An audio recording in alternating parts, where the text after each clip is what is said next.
qual foi esse impacto do ato convocado por Nicolas Ferreira, as repercussões dele no mundo político, tanto no governo quanto no Centrão, na oposição? A gente recebe agora o cientista político Bruno Rizzi. Bem-vindo, Bruno. Boa tarde, Rafael. Boa tarde a todos que estão aqui com a gente. Um prazer falar com vocês. Bruno, vou fazer uma pergunta mais abrangente. O que é que Nicolas Ferreira queria com esse ato e o que você acha que ele conseguiu agora que ele chegou ao fim? Perfeito, Rafael. Primeiramente, a intenção de Nicolas era chamar a atenção um pouco mais para a pauta aí do legislativo, né? Do qual ele faz parte, uma vez que as agendas durante o recesso ficam muito mais limitadas ao executivo, ao presidente da República e governadores. Nicolas ainda tem, de certa forma, junto com o PL, alguma intenção de ser o candidato ao governo de Minas Gerais. Obviamente que isso passaria por uma negociação junto aos republicanos, que tem ali a figura de Cleitinho pontuando muito bem, mas isso força, de alguma forma, minimamente uma sentada na mesa ali para conversar e alinhar tudo isso. Então, os objetivos principais eram a chamada de atenção para a pauta do legislativo, a chamada de atenção para uma possível candidatura ao governo de Minas Gerais e, além disso, também, principalmente nas redes sociais, algumas questões envolvendo importantes nomes, até da igreja da qual Nicolas faz parte. Surgiram alguns rumores nas redes nos últimos dias. Isso também o ajudou a tirar um pouco esse foco dessas questões que pudessem ser um pouco mais negativas para o deputado. E, por fim, reforçar a força, o poderio político e eleitoral do bolsonarismo e principalmente do Jair Bolsonaro, hoje representado eleitoralmente por seu filho Flávio. Trouxe aí informações que a Camila nos falou em relação ao quão o PL vê que o deputado federal Nicolas Ferreira é uma peça-chave para a campanha de Flávio Bolsonaro. O que esse ato pode trazer de repercussão política nessa campanha? Lembrando que nós trouxemos aqui no contexto semana passada de que Flávio Bolsonaro tem avançado nas pesquisas. Perfeito.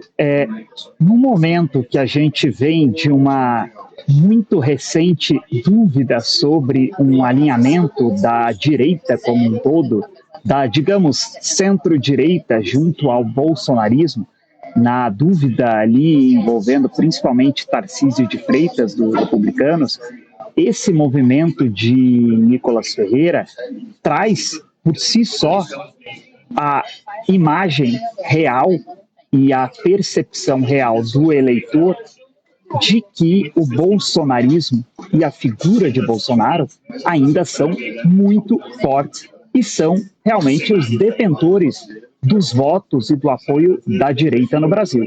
Então, mais do que o movimento por si só, isso renasce de alguma forma, principalmente num formato de atos públicos, essa percepção para o PL e para Jair Bolsonaro. Bruno, outro aspecto que sempre é discutido quando se trata de Nicolas Ferreira é o potencial que ele tem de poder, no momento em que tiver idade, ser um candidato à presidência da República. Ao mesmo tempo, ele se pauta no bolsonarismo, ele demonstra apoio. A caminhada, inclusive, foi baseada na ideia de que Jair Bolsonaro está preso injustamente. E a gente sabe que a relação da família Bolsonaro é muito intrínseca. Não é à toa que, mesmo que houvesse a expectativa de que Tarcísio de Freitas seria o candidato da direita, Bolsonaro vem, surpreende e indica Flávio Bolsonaro. Numa demonstração não apenas de que ele acredita no potencial político do filho, mas também dando um recado de que ele não vai entregar esse poder político que acompanha o sobrenome dele. Como você acha que atos como esse podem, inclusive, fazer com que a família Bolsonaro tenha um receio da força política que está se tornando o Nicolas Ferreira?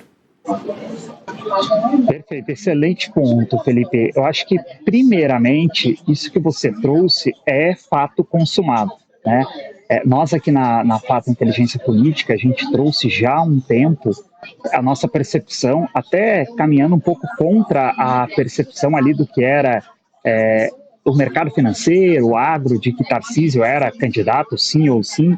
A gente sempre teve esse pé atrás aqui nas nossas análises, justamente por Bolsonaro e o clã Bolsonaro não querer largar esse osso, né? Entregar esse poder que de fato é quem detém os votos. Então não faria sentido em momento algum eles entregarem esse tesouro na mão de alguém que não do clã, principalmente alguém do centrão.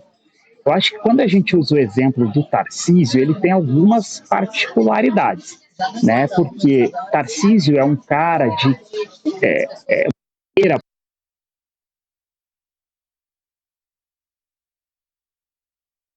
Sinal do Bruno. Bruno, você tá me escutando? A gente teve um probleminha, já vamos saber o que é que aconteceu em relação a isso e daqui a pouco a gente volta, porque acho que é interessante a gente ter essa perspectiva do Bruno Rizzi, que é cientista político, porque estamos falando desde a semana passada sobre esse ato, né, trazendo todas as informações. Como vocês sabem, o deputado federal Nicolas Ferreira saiu de Paracatu, em Minas Gerais, foi uma caminhada de 240 quilômetros.